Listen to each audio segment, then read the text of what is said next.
akhirnya aku tuh ngerasa, kok cowok itu jadi bukan gue kayak cewek itu maksud aku gini, cewek itu gue ngerasa kayak, kok lu jadi kayak kompetitor gue ya? Mhm. Gitu loh. Bukan malah gue menyukai cewek, tapi jadi kayak kompetitor karena aku mainnya bebe-bebean, main congklak. Karena di zaman itu aku mainnya sama cewek Mhm. gitu loh. Banyak kan cewek gitu. Oke. Cowok itu main bola aku nggak pernah main kayak Mhm gitu. mhm. Di situ sih aku ngerasa Tapi kayak kamu pernah bertanya-tanya nggak, kenapa aku harus main sama perempuan? Aku juga nggak tahu. Jadi aku bikin konten itu kan emang nggak ada ya Kak, gen untuk penyimpangan itu kan nggak ada ya. Cuman aku ngerasa emang kalau dari kecil tuh aku memang ngerasain kayak aneh gitu loh Kak. Kayak aku ngerasa kalau jadi cewek bukan jadi cewek ya, lebih ke main sama cewek itu lebih nyaman aja sih. Mhm. Kalau dibilang sama cowok kan kayaknya tuh mungkin karena traumatik ya, korban bullying juga kan aku sekolah tuh, eee baru beli tas, tasnya dicoret-coret, pakai Tipe-X, terus Mhm. diilangin kaos kaki atau buku diumpetin, sepatu tuh ditaruh atas pintu. Iya. Saking takutnya sama cowok tuh kayak gitu, Kak. Jahilnya tuh Ya luar biasa. isengnya sih emang emang kayak gitu Iya, sih gitu. Jadi memang. makanya ibu aku kayak aku cerita, aku nangis, ibu aku nggak mau lagi suruh main sama anak cowok, kayak gitu sih, Oh Kak. berarti awalnya itu kamu cerita bahwa kamu diperlakukan seperti Iya, itu gitu. betul. Oh, Jadi oke oke. akhirnya aku diprotek banget sama ibu aku, "Udah jangan main sama cowok, cowok tuh kasar," gitu. Oh, jadi memang karena kasih sayang ya. Aku Mhm. kira dari awalnya memang sudah ditanamkan seperti itu, ternyata enggak ya, dari cerita kamu dulu ke ibu Mhm. kamu baru dia memperlakukan seperti itu. Oke, sedikit dong, kan kita tahu ya di Indonesia itu kan sangat ini banget ya, apa, miring banget kalau melihat sosok LGBT atau Mhm. sekelompok LGBT di sini. Apalagi Mhm. ada hukum-hukum yang akan diberlakukan. Ya Mhm. dong, kayak kemarin lo di TV sebelah itu Mhm. kan membahas hal itu kan. Mhm. Nah, gimana lu menanggapinya? Apakah memang harus diberlakukan atau enggak? Ya kalau buat aku sendiri ya Kak, aku nggak Enggak ya? setuju karena apa, kita tuh nggak pernah tahu loh LGBT itu kayak apa, gitu loh. Entah dia, manajer, entah dia general manager atau dia pengusaha itu kan nggak kelihatan Kak. Mhm. Yang terlihat orang-orang yang kemayu kayak aku aja gitu loh.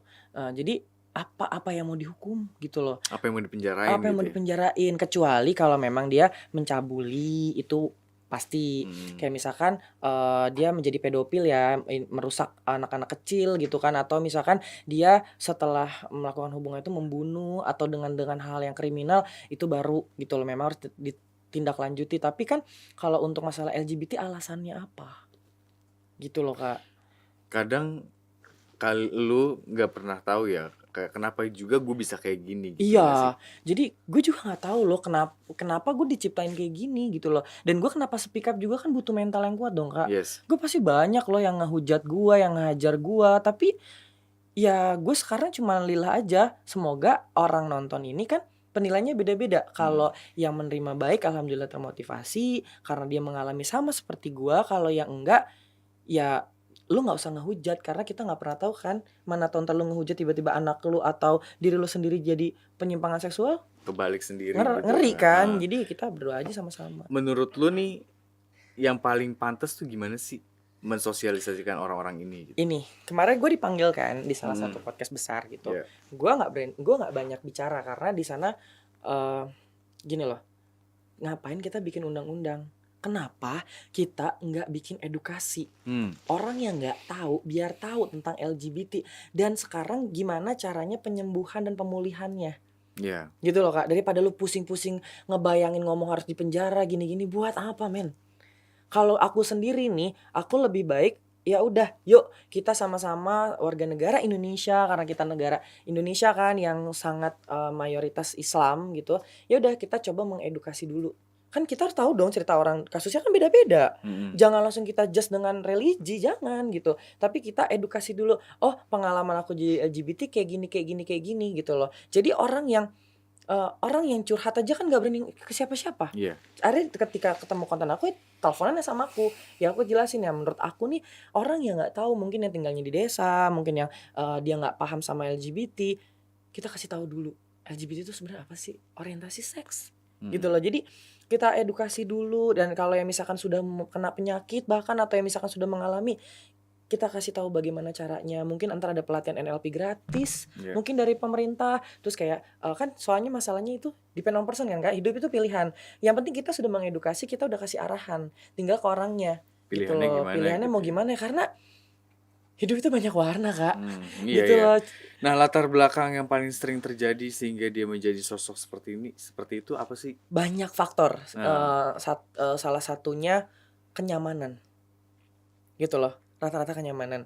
Kayak, banyak yang cerita sama aku, "Kak, gue tuh sebenarnya normal, tapi ketika hidup gue sulit, ketika hidup gue, susah, gue nggak ada temen, ada dia."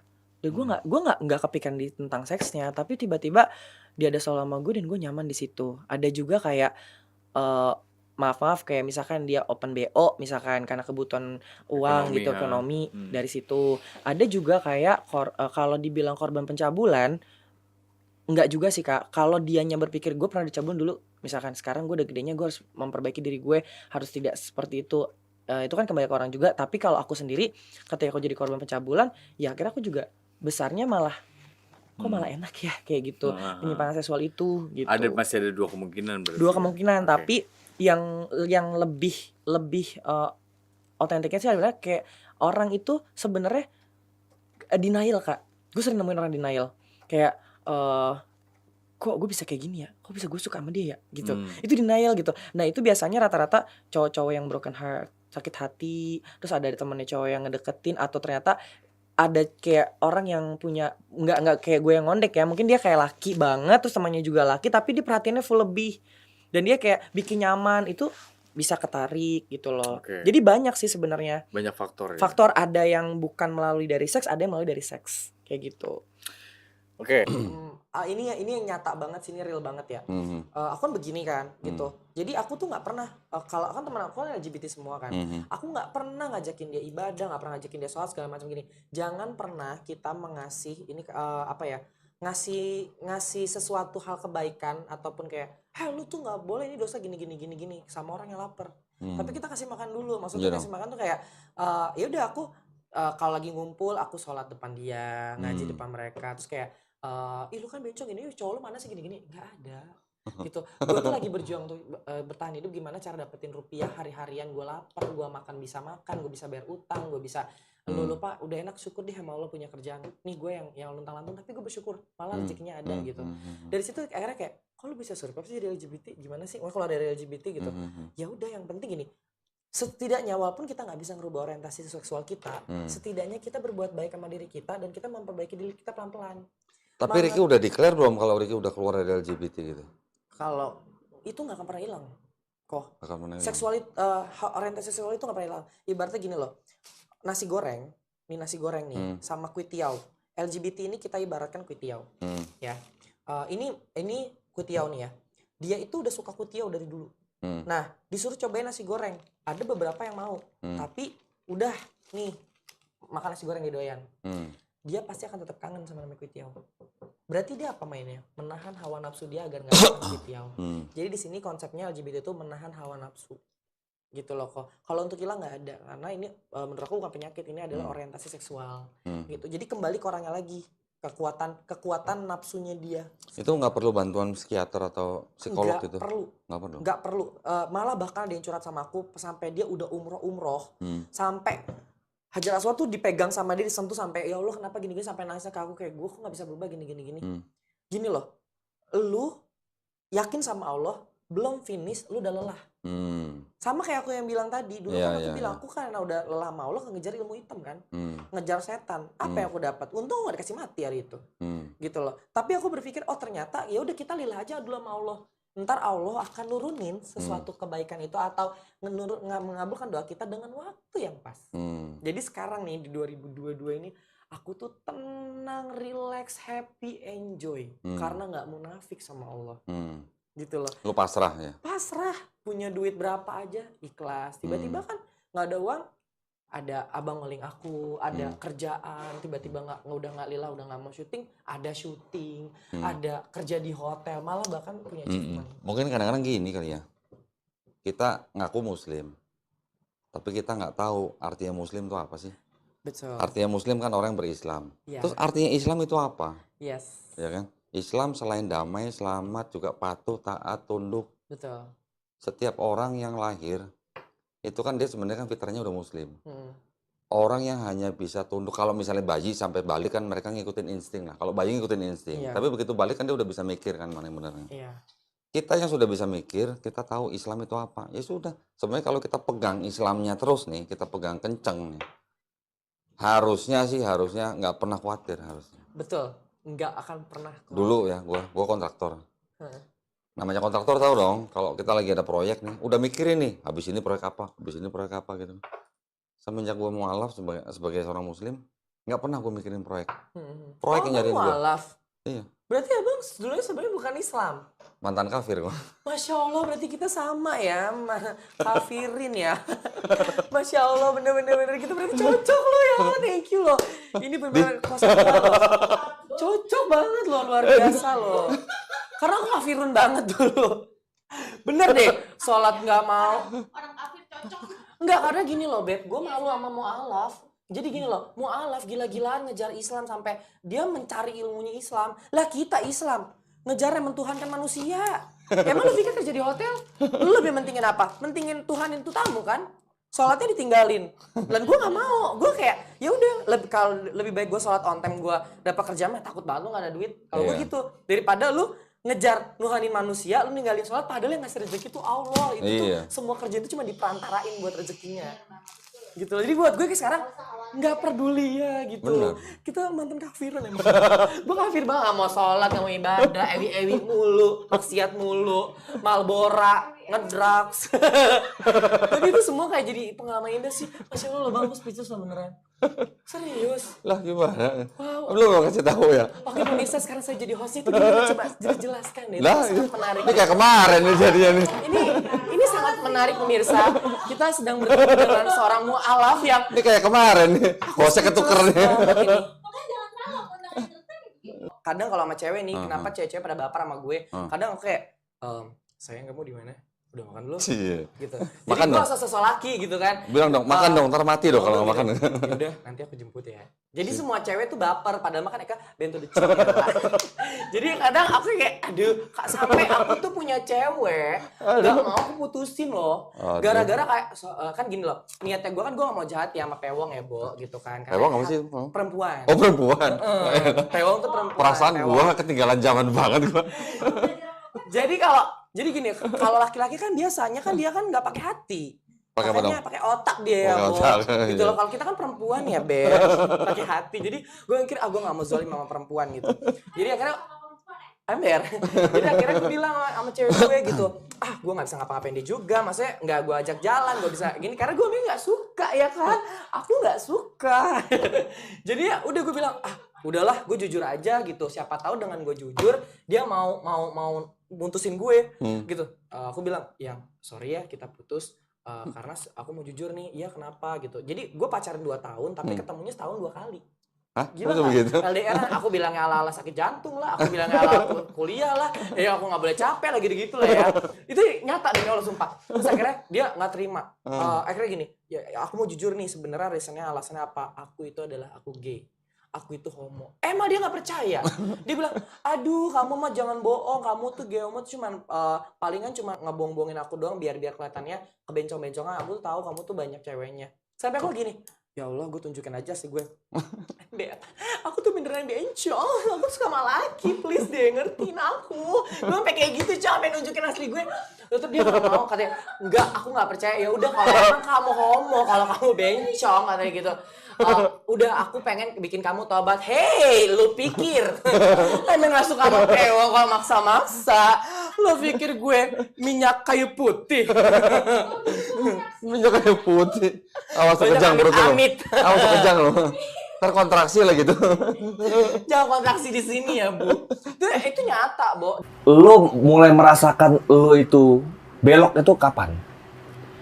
Gue nggak tahu ya kalau misalkan dibilang ada beberapa konten gue yang lagi viral kemarin.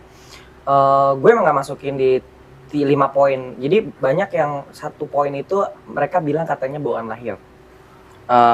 I don't know itu benar atau enggak, tapi it's happen, itu yang terjadi karena aku gini loh Dok, waktu kecil ya Bang, gue tuh jadi kalau tidur mungkin di umur 5 tahun atau 6 tahun ya, jadi tuh gue ngerasa kayak seneng deh kalau tidur tuh kayak diperkosa sama iya kakak-kakakan yang mungkin SMA atau kayak seneng deh kayaknya kalau gue beneran diculik. Terus gue diperkosa sama mas-mas tuh ngebayangin hal seserem itu, tapi gue tuh bisa tidur kayak rangsangan seksualitas gitu waktu kecil ya. Gitu gue kadang mikir, gue tuh sebenarnya salah atau enggak sih sebenarnya dari seks ini gitu. Saya korban LGBT, korban dari penyodomian.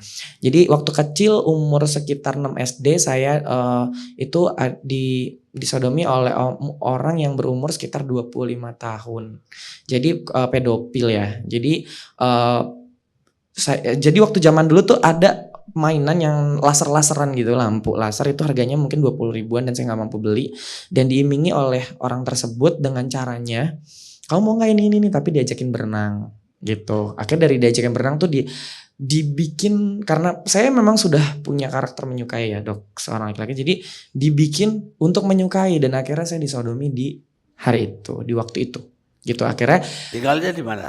Di Bogor. Oh di Bogor. Iya gitu, dan akhirnya saya merasa kayak sakit banget rasanya, berdarah, nggak kuat, nggak sanggup, tapi kok ternyata ketagihan. Jadi gini, dalam LGBT itu dia kan ada banyak golongan. Kita lebih mengkerucut ke gay-nya ya. Gay itu ada namanya top, bottom, dan first. Kalau bottom itu ibaratnya orang yang ibaratnya yang melakukan hubungan seperti laki-laki. Kalau yang bottomnya itu perempuannya, ibaratnya topnya itu laki-laki. Kalau first itu bisa jadi cowok, bisa jadi cewek gitu. Dan LGBT juga ada 2 golongan. Golongannya ada yang dia nyaman, dia mengakui gue LGBT nih, cowok gue loh, gue bla bla bla bla bla.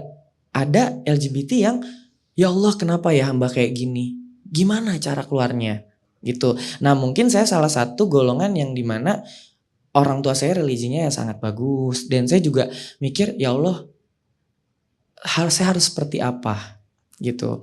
Dan jadi dengan perjalanan saya yang kecil tadi di sodomi, ya besarnya saya nggak melakukan seperti itu juga ke orang lain, tapi saya berpikir mindset bahwa Ricky, kenapa di sini saya akhirnya coming out? Saya bilang gini, banyak loh orang-orang yang di LGBT itu pengen banget keluar gitu, pengen banget. Jadi nggak melulu kita ngelihat si LGBT ini yang kayak, wih dia LGBT di luar negeri, di Indonesia jadi LGBT. No, banyak juga yang nangis-nangis karena mereka takut. Gini loh, ada orang yang mungkin kayak laki-laki yang berperilaku dia mungkin rata-rata LGBT itu kan ada ganteng ya kan, atau lesbinya cantik atau apapun ya, kita nggak pernah tahu karena ini hal yang tabu. Tapi kita sama LGBT paham dia, oh dia harusnya ini. Nah bahkan ada yang nggak berani ngomong, tapi orang tuanya maksa. Orang yang mungkin dia bekerja di kota, terus dia pulang ke kampung, otomatis kan kamu udah berumur, kenapa kamu nggak menikah? Tapi orang tua itu tidak bertanya, gitu loh.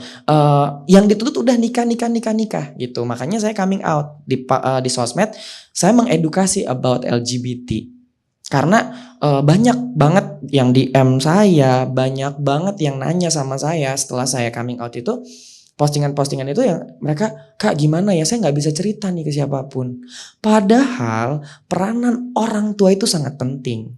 Dan saya sangat bersyukur ketika saya mengetahui oh ternyata saya anak angkat, ibu yang tadinya saya berpikir ibu saya nggak salah kok, mungkin dia terlalu sayang, cuman mungkin kalau saya nggak dapet pelajaran ini, pengalaman ini juga saya nggak bisa menjadi yang sekarang. Jadi saya sekarang ketika kemarin saya ke asrama gitu, saya mengedukasi anak-anak gitu. Gini loh adik-adik LGBT itu kayak gini. Kenapa saya mengakui? Karena mereka tuh jadi nggak takut sama saya gitu kan. Di mata mindsetnya orang beda-beda. Ada yang kayak, ih lu LGBT, wah pasti ntar tidur gue dipakai nih sama lu misalnya gitu. Nggak gitu konsepnya gitu loh. Pengaruhnya dari seperti ini gitu. Saya jadi mengarahkan.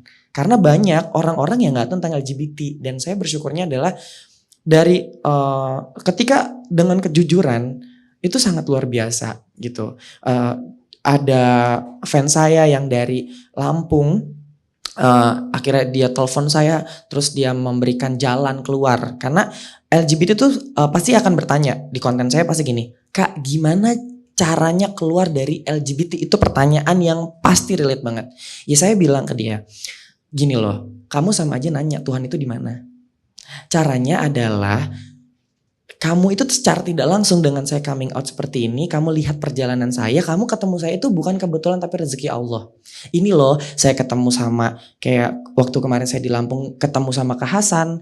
Karena saya lillah nih sama Allah, ya Allah ketika saya menjadi LGBT kemarin guncangannya sangat keras. Ujian yang Allah kasih itu sangat banyaknya luar biasa. Tapi saya sangat bersyukur karena bukan LGBT saja gitu loh. Jadi saya kayak ya Allah idina siratal mustaqim, berikanlah jalan yang lurus kepada saya ya Allah. Saya nggak mau. Jadi sebelum ibu saya meninggal, ibu saya bilang, jadi saya punya pasangan dulu, sempat berpacaran 6 tahun. Saya bilang, saya suka, saya nyaman, tapi saya selalu berdoa sama Allah, ya Allah, sampai kapan hubungan ini? Tolong kasih saya jalan yang lurus, tolong ya Allah. Akhirnya ya dikasih jalan sama Allah dengan cara Allah. Akhirnya ibu saya sebelum meninggal ngomong, kamu jangan pacaran sama dia. Kamu cocoknya jadi adik kakak. Namanya kita LGBT digituin, ya tetap tidak terima. Tapi peranan orang tua saya tidak ngejas. Malah ibu aku kayak, loh pacaran laki sama laki gimana toh gini loh bu, gini. Nah akhirnya saya mengakui ke bapak saya, Pak saya LGBT gini. Karena cara didik bapak saya, sayangnya orang tua kan beda-beda. Ada yang anak takut karena bapaknya tuh galak, keras gitu. Nah bapak saya seperti itu. Tapi ternyata saya tahu ternyata dia sangat sayang kepada saya. Gitu loh. Cuman tidak mau banyak ngomong kalau soal laki-laki kan. Lebih banyak peranan ibu. Nah dari situ saya berpikir kayak, saya akhirnya jujur.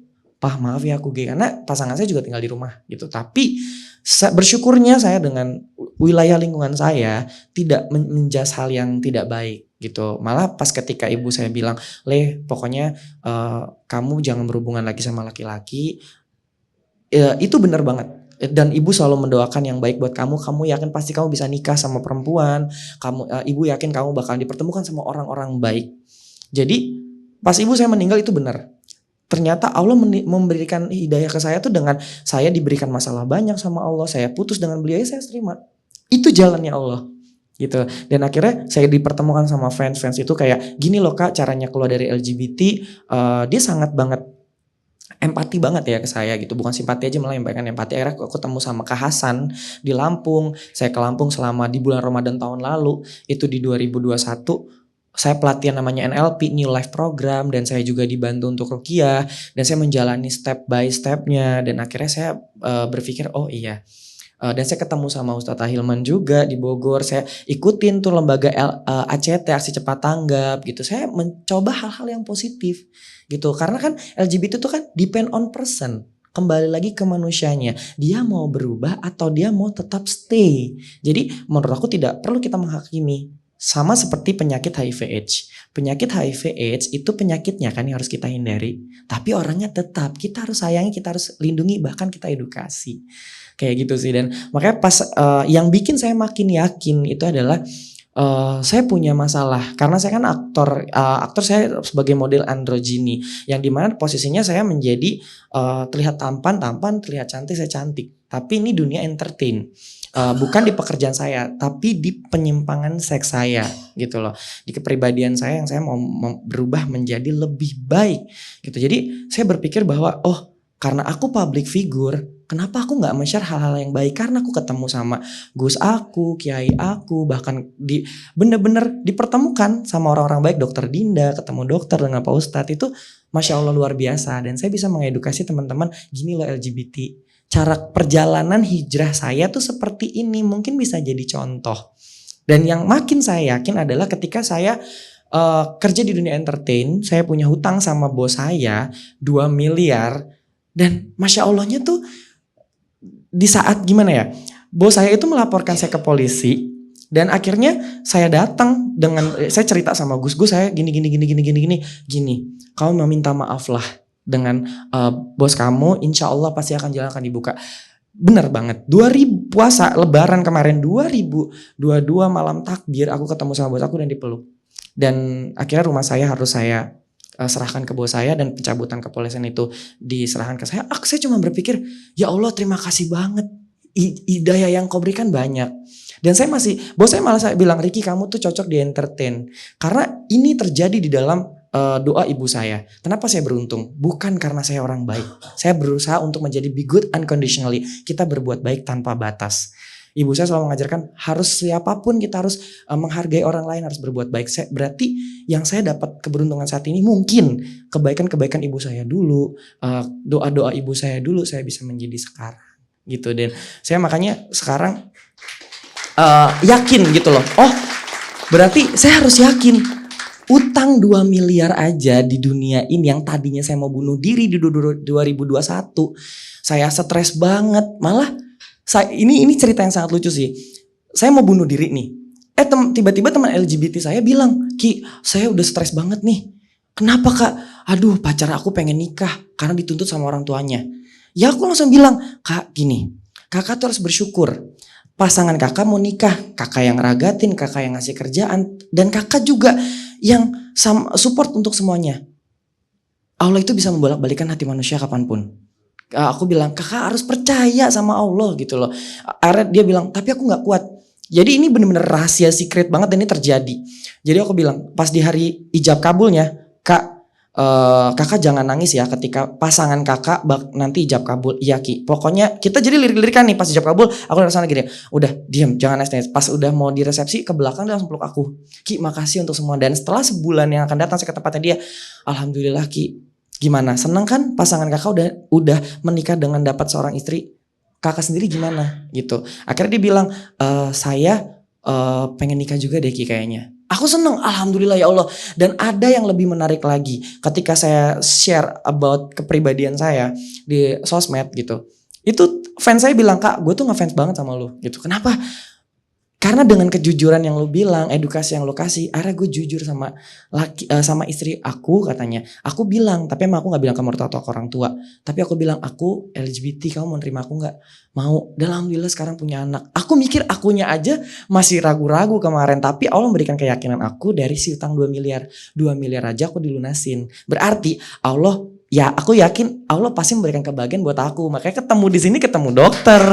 Tuh Ustadz tuh bersyukur banget tuh jalan Allah sih. Udah ketemu jodohnya? Saya cuman berusaha mudah-mudahan ada yang menerima saya lahir dan batin. Dengan kondisi saya yang seperti inilah gitu. Tapi tetap di entertain. Tetap di entertain karena saya berdoa aja sama Allah gitu. Ya Allah, berikanlah jalan yang terbaik, jika memang ini pekerjaan yang halal buat saya, pertemukanlah gitu. Sekolahnya dulu sampai di mana? Saya dulu bekerja di hotel. Saya anak perhotelan gitu. Saya udah bekerja sampai bahkan sekarang saya tuh udah ngelamar di banyak hotel tidak ada yang terima. Tapi bahkan ketika saya masuk di entertain, kan saya basicnya di bidang peraktingan ya. Jadi saya keluar dari peran saya, kadang saya jadi bapak-bapak, ibu-ibu, ya teteh-teteh, umi-umi semuanya, dan masuk di peran itu orang kayak menurut saya gini, lihatlah orang itu dengan skillnya, kemampuannya, bukan dari kepribadian hidupnya. Karena saya juga punya kehidupan kalau udah di luar dari entertain, saya menjadi seorang seorang riki-riki yang laki-laki yang berjuang hidup gitu loh. Contoh kayak Ustadz Handi Boni bilang, setiap manusia punya ceritanya masing-masing, setiap manusia punya pengalaman masing-masing. Setiap orang yang baik punya pengalaman yang buruk, orang yang buruk punya masa depan yang baik. Jadi jangan pernah lihat orang itu di masa lalu, tapi lihatlah saat ini dia sedang berjuang untuk mendapatkan hal yang baik ke masa depannya gitu. Karena menurut saya di entertain ya saya bisa membayar uang 2 miliar itu dengan buat saya. Seperti itu sih. Terima kasih. Sama-sama.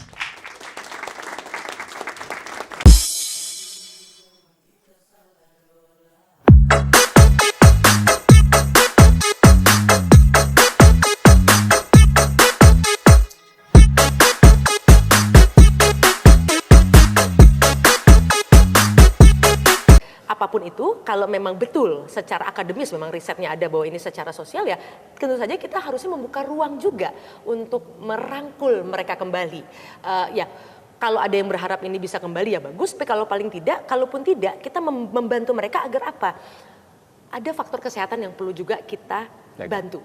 Bahwa kalau misalnya mereka memilih hal ini, mereka harus sadar betul ada konsekuensi-konsekuensi, bukan hanya konsekuensi moral ataupun sosial dan politik misalnya, tapi juga konsekuensi dari aspek medis yang tentu juga harus kita rangkul dan kita pastikan mereka mendapatkan fasilitas yang sama. Dijaga dari adab, ya, dijaga dari adab. Jadi sampai yaumil qiyamah insya Allah tidak ada adab yang akan menghancurkan umat Nabi Muhammad seperti umat-umat yang lalu. sekarang ini yang memprihatinkan ini diantaranya adalah hubungan yang sejenis. Laki-laki senang sama laki-laki, perempuan senang sama perempuan.